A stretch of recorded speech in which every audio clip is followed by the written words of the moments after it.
Sometimes when I'm sorting through my collection, I'll come across a card that's so underwhelming that I can't even believe it was ever printed. So today we're going to look at 4 cards that I can't even imagine were good in Limited. First up on our list is Razer Boomerang, a 3-mana uncommon equipment from Worldwake. It has equip for 2 and it says equipped creature has tap, unattach Razer Boomerang. Razer Boomerang deals 1 damage to target creature or player, return Razer Boomerang to its owner's hand. That means you have to pay 5 mana and tap a creature you control to do 1 damage to a creature or player. And then the boomerang bounces itself back to your hand, so you have to pay that 5 every single turn. And giving the equipped creature a death touch or lifelink doesn't even work because the boomerang is the one that does the damage, not the creature. For comparison, the card Viridian Longbow costs 1 mana with equip 3, and it gives the equipped creature tap, deal 1 damage to any target, and it doesn't even bounce itself back to hand or destroy itself after 1 use. What's even crazier is that Viridian Longbow was printed in the Mirrodin set in 2003, and Razer Boomerang was printed in Worldwake in 2010. Wizards of the Coast must have been terrified of Viridian Longbow because its successor card is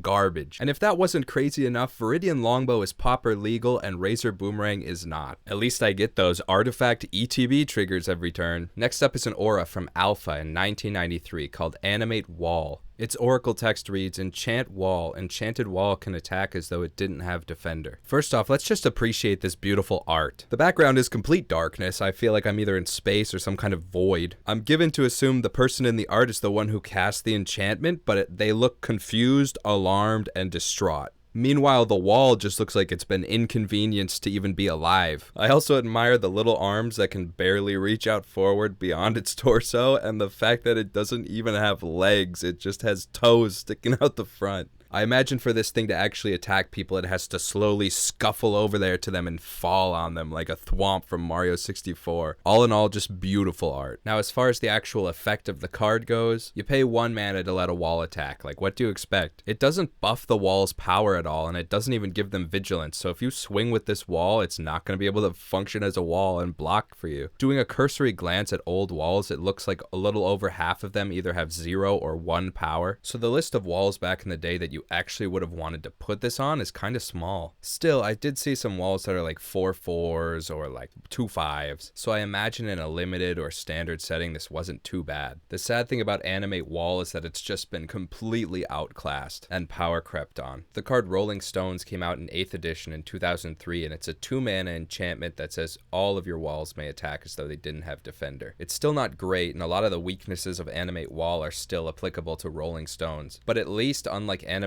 Wall, Rolling Stones isn't going to just go to the graveyard if one of your walls dies. I will say though that Rolling Stones art doesn't hold a candle to Animate Wall's beautiful masterpiece. Coming in the 3rd slot on our list is Rite of the Serpent, a 6-mana sorcery that came out in the Khans of Tarkir block in 2014. The card reads, destroy target creature. If that creature had a +1/+1 counter on it, put a 1/1 green snake creature token on the battlefield. This card is frankly insanely overpriced for its effect. Even if the card didn't make you jump through hoops to get the snake token, it would still not be worth it. For the exact same mana cost, I could just play the card Hex, which doesn't give me a snake token, oh no, but it does destroy 5 additional creatures. Or I could just play the card Murder, which doesn't give me the snake, but it destroys target creature at instant speed for half the mana cost. Both of these cards came out years before Rite of the Serpent, by the way. The wild thing is this card depicts 2 snakes in the art, which gives me the impression that originally it was supposed to make 2 snake tokens, but later in development they felt like that was way too powerful, so they changed it to 1. But I feel like if this card said destroy target creature then create 2 1/1 green snake tokens, it still wouldn't have been good. It might have been somewhat strong in limited, and it may even have been an option considered in standard at the time. But as it is, I don't even know if a mono black snake deck would play this card. The last card I want to talk about today is Cut the Tethers, a 4-mana blue sorcery that came out in 2004 with the set Kamigawa. It reads, for each spirit, return it to its owner's hand unless that player pays 3 mana. First of all, this is a board wipe at sorcery speed, which isn't the worst thing ever, but it's not great. Next, it only hits spirits, so unless you have somebody you're always playing against that plays a spirit tribal deck and you just want to blow them out of the game, this card does pretty much nothing. But oh wait, it doesn't necessarily even blow them out of the game. If they have mana untapped, they can just pay the 3 to keep all of their best spirits around. So this thing is going to sit in your hand until your opponent taps out and plays all these spirits, and it doesn't even destroy them, it just puts them back in hand so they can be recast next turn. Remember, this card is sorcery speed, which means you can't even do it at an opponent's end step. You have to do it on your main phase and commit main phase mana to this. What really just absolutely dunks on this card is when you compare it with other cards that are similar. For just 1 extra mana, you could play Evacuation, which returns all creatures to their owner's hands at instant speed. Yes, this hits your own board, but it also hits everybody else's own boards. And because it's instant speed, you can use it at an opponent's end step and then have all your mana untapped for your next turn to replay your creatures.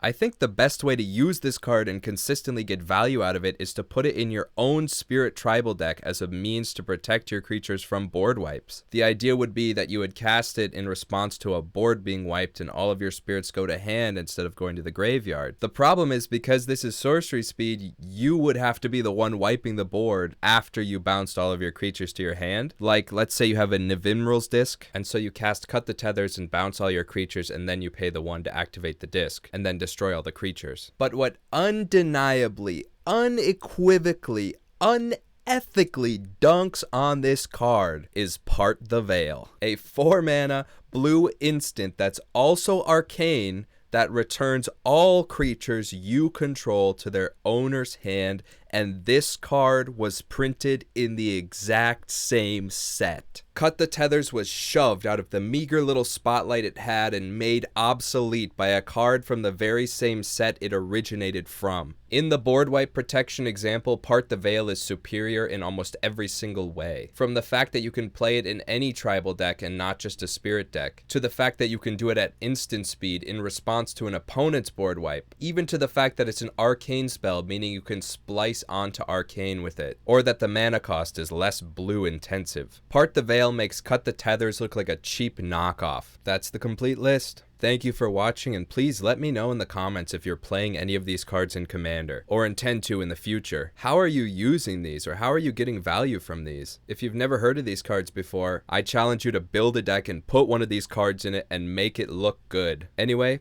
thank you again for watching.